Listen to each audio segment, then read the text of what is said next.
E aí, pessoal, tudo bem com vocês? Olha só, nesse encontro iniciaremos o estudo de análise combinatória, campo da matemática que estuda os problemas de contagem. Então, enquanto roda a vinheta, já aproveita para deixar aquele like e se inscrever em nosso canal, o Prof. Tá On com Gilberto Teixeira.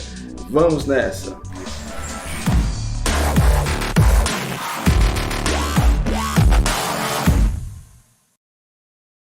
Bom, então olha só, pessoal, para entender melhor o que é análise combinatória e qual a sua utilidade, vejamos algumas informações curiosas. Olha só, no Brasil, o número de placas de veículos que podem ser formadas são de 175.760.000. Isso considerando o padrão antigo, nós não estamos falando aqui do padrão Mercosul. Pessoal, olha só, por que eu considero essa informação curiosa?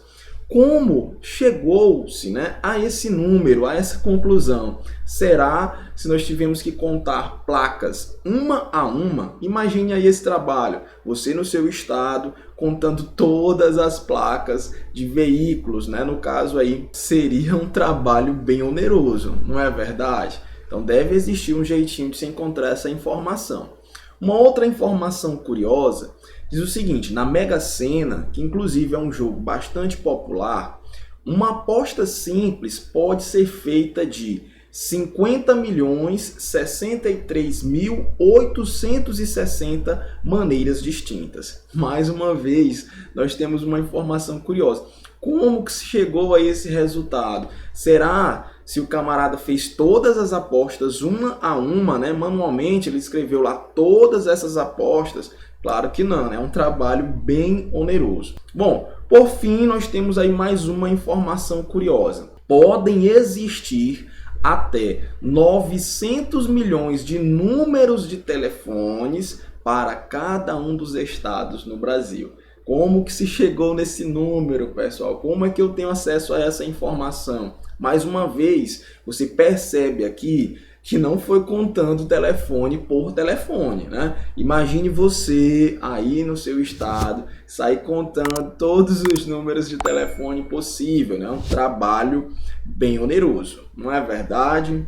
Então, pessoal, como se vê, nessas informações curiosas, contar nem sempre é um processo fácil, como se parece à primeira vista. Contar unidades uma a uma, que é um processo elementar, nem sempre é viável em muitas situações. Por isso, é necessário compreender ou conhecer métodos de contagem que nos permita chegar a esses resultados de uma maneira mais rápida. E a obtenção desses métodos é a preocupação básica do conteúdo da aula de hoje, da análise combinatória. Bom, para compreender melhor essa ideia, ou pelo menos a primeira ferramenta de contagem, que é considerada a ferramenta base em análise combinatória, vejamos o seguinte problema motivador. E a questão diz o seguinte, olha só.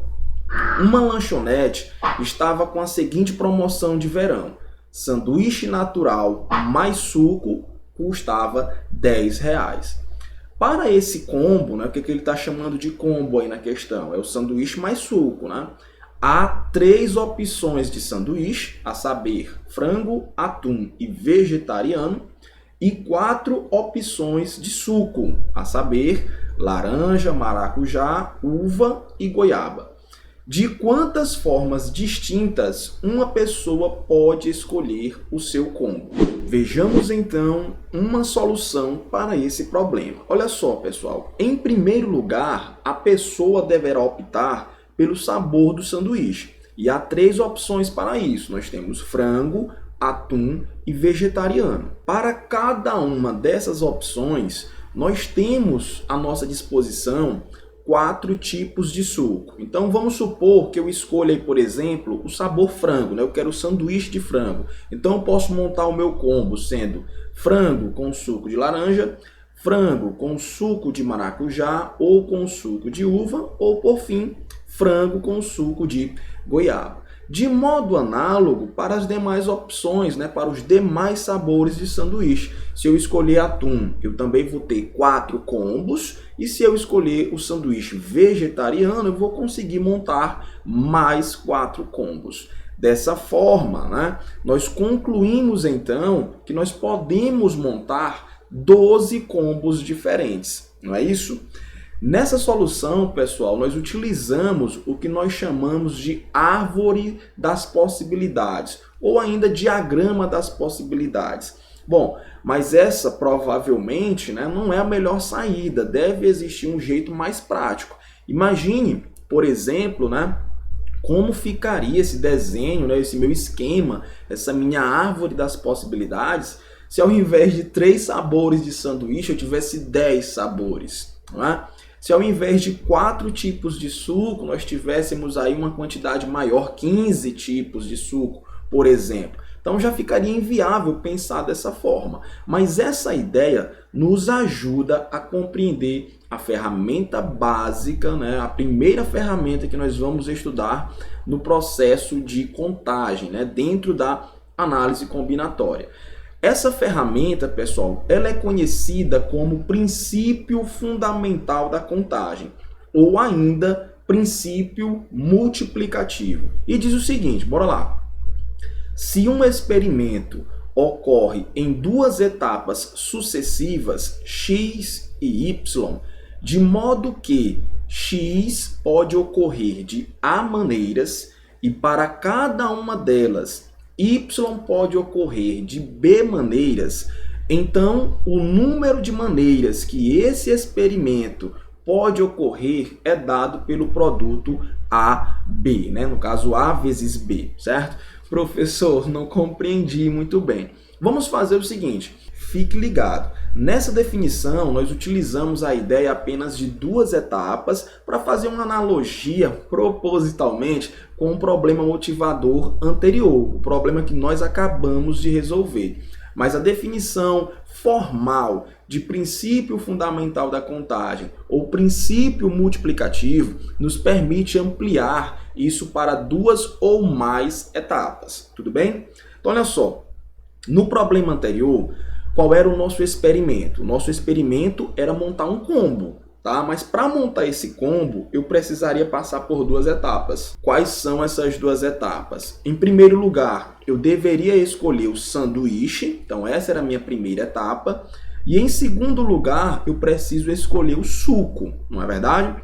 Agora é o seguinte, de quantas maneiras eu posso escolher esse sanduíche? Né? De acordo com a questão, nós tínhamos 3 tipos de sanduíche, né? Que era o de frango, o de atum e o vegetariano. Isto é, nós tínhamos 3 maneiras de realizar a escolha, deixa eu registrar aqui, ó, dessa primeira etapa, né? Que era escolher o sanduíche. E para o suco, nós tínhamos quantas maneiras, quantas opções? Para o suco, nós tínhamos 4 tipos de suco. O que garante o princípio fundamental da contagem? Ou também princípio multiplicativo. Olha, quer dizer que para esse experimento ocorrer, o total de maneiras, né, é dado pelo produto, ok? Pelo produto das possibilidades de cada uma dessas etapas. 3 vezes 4 é igual a 12. E nós chegamos na mesma resposta. Observe que agora de modo mais rápido, mais prático, ok? Bom, pessoal, para entender melhor toda essa situação, todo esse princípio, vamos trabalhar com algumas questões para fixar essa ideia, a ideia do princípio fundamental da contagem. Bora lá. Primeira questão diz o seguinte: Ana, Bruno, Carol, Denise e Eduardo apostaram uma pequena corrida. Determine quantos resultados possíveis existem para a configuração de primeiro, segundo e terceiro lugar. Pessoal, qual é o nosso experimento aqui? O que eu quero que aconteça? Bom, eu quero configurar um pódio, né? Mas para configurar um pódio eu tenho que passar por 3 etapas. Quais são essas etapas? escolher a pessoa que vai ocupar a primeira posição, a segunda e a terceira, beleza? Primeiro lugar, segundo lugar e terceiro lugar. Então acompanha que isso é muito simples, muito tranquilo. Para a primeira posição, pessoal, eu tenho quantas maneiras diferentes, né, para que isso ocorra? Tenho quantas possibilidades? Como são 5 pessoas que estão disputando essa corrida, né, aqui para a primeira posição nós temos 5 maneiras, né, 5 configurações possíveis, certo? Para a segunda posição, e aí? Quantas opções, de quantas maneiras eu consigo escolher, né, ou pode ocorrer de uma pessoa ficar em segundo lugar nessa corrida? Olha, alguém já ocupou aqui a primeira posição, né? Uma dessas 5 pessoas, ou a Ana, ou o Bruno, ou a Carol, ou a Denise, ou o Eduardo, ficou em primeiro, né? Então quer dizer que para a segunda colocação nós teremos apenas 4 opções, né? 4 possibilidades. De modo análogo, para a terceira colocação, alguém já ficou aqui em segundo. Das 4 opções que você tinha para o segundo lugar, alguém vai ter que ocupar essa posição, né? Significa dizer que das 4 pessoas nos restam 3 opções de escolha, né? Ou 3 maneiras aí para ocupar a terceira posição. Aí o que me garante o princípio fundamental da contagem? Que basta multiplicar essas possibilidades. Bora lá? 5 vezes 4, 20. 20 vezes 3 é igual a 60. Então, nós temos aí 60 maneiras, né? Ou 60 resultados possíveis para configurar um pódio, né? Primeiro, segundo e terceiro lugar. Tranquilo? Resolveu de uma maneira diferente? Já registra aí no comentário desse vídeo, tá, pessoal? Bom, já a questão número 2 diz o seguinte: quantos números de 4 algarismos podem ser formados com os algarismos 0, 2, 5, 6 e 9? Beleza. Qual é o experimento aqui nessa questão? É formar um número de 4 algarismos. Para formar um número, pessoal, de 4 algarismos, nós precisamos de 4 etapas. Quais seriam essas 4 etapas? 4 escolhas. Eu tenho que escolher qual algarismo eu vou colocar na unidade de milhar, qual algarismo eu vou colocar na centena, na dezena e na unidade, certo? Então agora é só observar quais são as minhas opções. Bora lá. Nas unidades de milhar, quantas opções nós temos aqui, pessoal, de algarismos, né? Nós temos 1, 2, 3, 4, 5. Nós temos 5 opções de algarismos. Ah, professor, então já sei. Então aqui eu vou colocar 5 possibilidades. Não é verdade, Gilberto? Cuidado, tá? Por isso, com algum trocadilho, que o nome desse conteúdo é análise combinatória. Faz-se necessário sempre verificar com calma, fazer uma análise de cada caso, de cada etapa. Aqui não é verdade, aqui nós não temos 5 opções, nós não temos 5 possibilidades para colocar aqui na casa dos milhares, né, da unidade de milhar. Professor, não entendi, como assim se são 5 algarismos?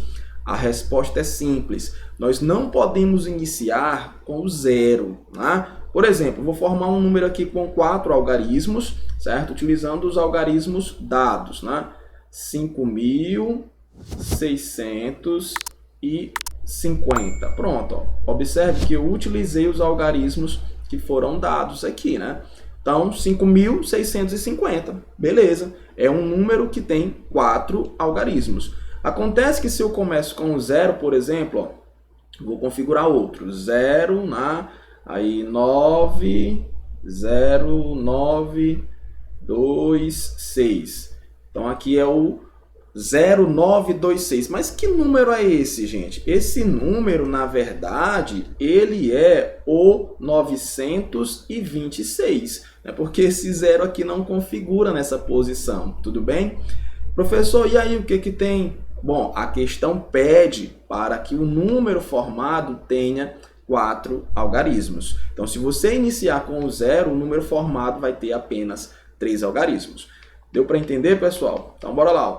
Então, das 5 opções que eu tenho, aqui para minha primeira etapa, na verdade, eu só tenho 4 possibilidades, tudo bem? Porque o 0 eu não posso utilizar, ok? E aqui na casa das centenas, tá? Ah, professor, você já utilizou alguém aqui na casa das milhares. Não. Nessa questão, ele não falou nada sobre não repetir. Então, aqui eu tenho todos os algarismos à minha disposição, tudo bem? Então, aqui nas centenas eu posso utilizar qualquer um desses algarismos. Ou seja, aqui eu vou ter 5 maneiras, né, para preencher essa centena, né, essa casa das centenas, tudo bem? De modo análogo para a dezena, eu também tenho 5 maneiras, 5 opções, né? E para as unidades também eu tenho aí 5 possibilidades, tudo bem? Agora, o que garante o PFC, né? O princípio fundamental da contagem, que basta realizar uma multiplicação, tudo bem? 4 multiplicado por 5, acompanha, é 20. 20 multiplicado por 5 é 100. E 100 multiplicado por 5 é igual a 500. Então, eu consigo formar 500 números de 4 algarismos utilizando apenas esses algarismos que foram dados aqui. Beleza? Resolveu de um jeitinho diferente? Registra aí no campo de comentário desse vídeo. Beleza? Vamos para a próxima? Bom, questão número 3, pessoal. Problema número 3 diz o seguinte: em fevereiro de 2020, começaram a ser usadas no Brasil as placas de automóvel no padrão Mercosul, sistema que permite um maior número de combinações e custa mais barato. No início dessa aula, nós trouxemos aí uma informação curiosa a respeito do número de placas, né? Que inclusive era 175 milhões e alguma coisa, certo? Pessoal, aquele valor eram as placas no padrão antigo, né? No padrão antigo, as placas eram formadas por 3 letras do alfabeto, seguidas, né, por 4 algarismos, tudo bem? Já no padrão Mercosul, inclusive, ele traz aqui uma imagem, né? Como é que funciona essas novas placas? Nós temos 3 letras do alfabeto, aí nós temos um algarismo, depois nós temos mais uma vez uma letra do alfabeto e em seguida 2 algarismos, certo? Então, continuando a leitura. Considerando o alfabeto com 26 letras, quantas são as possibilidades de placas diferentes nesse sistema? Então, bora resolver? Qual é o nosso experimento aqui, pessoal? Qual é o nosso experimento? O que eu quero que aconteça? Eu quero formar uma placa, né? Placa no padrão Mercosul. Mas para formar essa placa, eu preciso passar por quantas etapas? Professor, você vai ter que passar por 7 etapas. Como assim? Quais são essas 7 etapas? Escolher as 3 letras, depois escolher um algarismo, aí vem letra de novo, algarismo, algarismo, tá bom? Então, gente, olha só, né? Vamos lá. Para escolher aqui a primeira letra, eu tenho quantas opções? Aí ele afirma, olha, utilize o alfabeto com 26 letras. Então, aqui na minha placa, na hora de escolher aqui a primeira letra, eu tenho 26 maneiras de fazer isso, né? 26 opções. Para escolher a segunda, ah, professor, você vai ter 25. Ah, porque você já escolheu uma letra aqui na primeira, né? Então, para cá, 25. Não. Nesse caso, pessoal, as letras podem se repetir, não tem problema nenhum não, tá bom? Então, aqui eu posso, sem sombra de dúvidas, concluir também que eu tenho 26 opções para escolher a segunda letra. De modo análogo, para a terceira letra, nós temos mais 26 opções. Agora é o seguinte, agora é número, né? Algarismo, tá? E os algarismos, pessoal, quantas são as minhas opções de algarismos? Aqui você precisa, com calma, mais uma vez, é análise, tá? Algarismos de 0 a 9. E de 0 a 9 nós temos 10 opções de algarismos, não é verdade? Então aqui, ó, para preencher essa casa, essa etapa aqui no nosso processo, que seria escolher esse algarismo aqui, ó, nós temos 10 opções. acho que já deu para você sacar, né? Já deu para compreender. Letra, por exemplo. Agora eu vou escolher uma letra e para escolher uma letra eu tenho 26 opções. Algarismo e algarismo. Ah, professor, mas algarismo, o senhor já explicou aí que são 10 opções. Tudo bem, gente? E agora, o que é que eu faço aí para descobrir quantas placas diferentes eu consigo montar nesse sistema, né? Nesse padrão Mercosul? Bom, de acordo com o princípio fundamental da contagem, o PFC, né? Também conhecido como princípio multiplicativo, agora é só multiplicar esses valores aí. 26 vezes 26 vezes 26 vezes 10 vezes 26 vezes 10 vezes 10, tá bom? Como na multiplicação nós podemos, né, se organizar, aqui compreende a fazer, olha, quantas vezes aparece o 26, né? 4. Então aqui compreende a fazer 26 elevado a 4, né? Vezes 10 elevado a 3, tá? Seria a mesma coisa. Eu só não entendi. Então, multiplica na ordem. O que eu quero te dizer aqui, né, te lembrar, é que como é uma multiplicação, a ordem dos fatores não altera o produto. Então você pode se organizar da maneira como achar melhor. Fazendo essa conta, pessoal, nós vamos obter 456.976.000, né? Então, isso aqui, ó, é a quantidade de placas. Observe que com, né, a inclusão dessa letra, tá, pessoal? Porque aqui, olha, no padrão Mercosul, ele inclui essa letra aqui, ó, na placa, tá? Com a inclusão dessa letra, dá para se formar um número bem maior de placas do que no padrão anterior, que girava em torno de 175 milhões. Tudo bem? Então, gente, é isso. Espero que vocês tenham gostado do encontro de hoje. Falamos sobre o princípio fundamental da contagem, nossa primeira aula de análise combinatória. E se você ainda não é inscrito, clica aí no botão de se inscrever. Não esquece de deixar aquele like. E a gente pode se ver também lá em nosso Instagram, Prof. Gilberto Teixeira, um espaço de interação e de várias dicas. Então, pessoal, até o próximo vídeo. Um grande abraço, bons estudos. Valeu, pessoal!